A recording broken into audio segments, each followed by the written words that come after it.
ইমাম আবু হানিফা রাহমাতুল্লাহ আলাইহি 40 বছর একটানা এশার ওযু দ্বারা ফজরের সালাত আদায় করেছেন।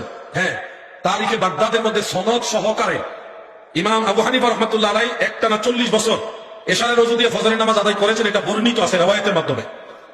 আপনি মনে রাখবেন, এটা শুধু ইমাম আবু হানিফা রাহমাতুল্লাহ আলাইহি একাই এরকম করেছে তা না।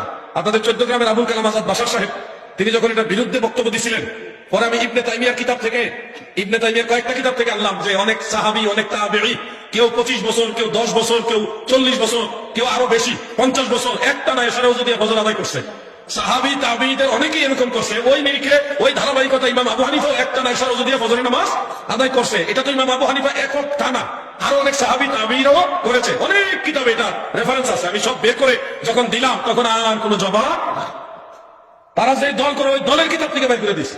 আমাদের ইমাম আবু হানিফা এক ইশাতে অজু করতেন, ফজর পর্যন্ত এক অজুতে নামাজ পড়তেন। কত বড় ইমাম তুমি দেখেছো? আহলে হাদিসরা তাকে বারে মানে না, বলে কি বলে না। আমি শুধু এই কথা বলেছি, আমার সাদা মনে সাদা প্রশ্ন, সাদা মনে কোনো কালো দাগ নাই। প্রশ্ন আমার, বলেন তো এশা থেকে ফজর যদি এক অজুতে নামাজ পড়ে, এই একদিন দুই দিন নয়, টানা 40 বছর, 40 বছরে কি একটু হাগু চাপায়নি রাত্রিবেলাতে? বড় আলেম শায়েখ আমাদের তাজ ইমাম আবু হানিফা রাহিমাহুল্লাহ, তার সামনে এরকম কথা বলতে চায় না। আচ্ছা হলো না, ধরেন বুজুর্গ মানুষ, একটু ফুসফাস 19, 20, 20, 21, 22 তো হওয়ার কথা, তাও হয়নি, মেনে নিলাম না হতে পারে, আল্লাহর অলি মানুষ। আচ্ছা এই 40 বছর কি স্ত্রীর কাছে যাওয়া লাগেনি? স্ত্রী কি হক নাই? স্ত্রী কি এত বড়, উনি আবার কত বড় আল্লাহর অলি ছিল কে জানে? 40 বছর স্ত্রীর কাছে যাওয়া লাগেনি। একজন টুক করে বলছে, ভাই শুধু কি রাত্রেবেলা স্ত্রী হক আদায় করবে, দিনে কি করা যায় না নাকি? আমি বলেছি হতে স্বামী 27 নম্বর পৃষ্ঠায় তারপরে লিখে দিয়েছে, ফাজলে আমলের করাচি পাকিস্তান থেকে ছাপা 360 নম্বর পৃষ্ঠায়, ওখানে লিখে দিয়েছে ইমাম আবু হানিফা রাহিমাহুল্লাহ 50 বছর টানা দিনে রোজা রাখতো, দিন শেষ। ওইদিকে রাত শেষ, এদিকে দিন শেষ।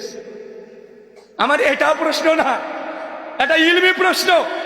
যারা শিক্ষক উস্তাদ ছাত্র আছেন, আচ্ছা বলেন তো তাহাজ্জুদ নামাজ কাকে বলে? ঘুম থেকে উঠে যে নামাজ পড়া হয় এটাই তো তাহাজ্জুদ। ইমাম হাজার আসকালানী তার তালখিসুল হাবির 1237 নম্বর হাদিসের অধীনে আলোচনা করেছেন। ফতোয়া শামিতে হানাফিদের কিয়ামুল লাইল 2য় খণ্ড 88 নম্বর পৃষ্ঠায় লিখেছেন, তাহাজ্জুদের জন্য শর্ত হচ্ছে ঘুম পড়া। যদি আলফের একমত না, তাহাজ্জুদের জন্য হচ্ছে ঘুম থেকে উঠে নামাজ পড়াটা শর্ত, মানে ঘুম শর্ত। কি শর্ত? ঘুম শর্ত। ঘুমবিহীন কেউ যদি রাত্রে জেগে থেকে যে নামাজ পড়ে, ওটা তাহাজ্জুদের নামাজ নয়, ওটা মুতলাকান নফল নামাজ হবে। কি নামাজ হবে? মুতলাকান নফল নামাজ। চাচা মাসালা বুঝেছেন তো? বুঝতে পারছেন না? মানে তাহাজ্জুদ পড়তে হলে কি করতে হয়? আগে ঘুমাতে হয়। আচ্ছা চাচা ঘুমালে কি ওযু থাকে? বুঝেননি মনে হয়। ঘুমালে কি ওযু থাকে? তো ইমাম আবু হানিফা যদি না ঘুমায় তাহলে তাহাজ্জুদ পড়েনি 40 বছর। আর যদি বলে না তাহাজ্জুদ পড়েছে, তাহলে ওযু ভাঙতে হয়েছে ঘুমের কারণে। মানে বুঝতে পারেননি?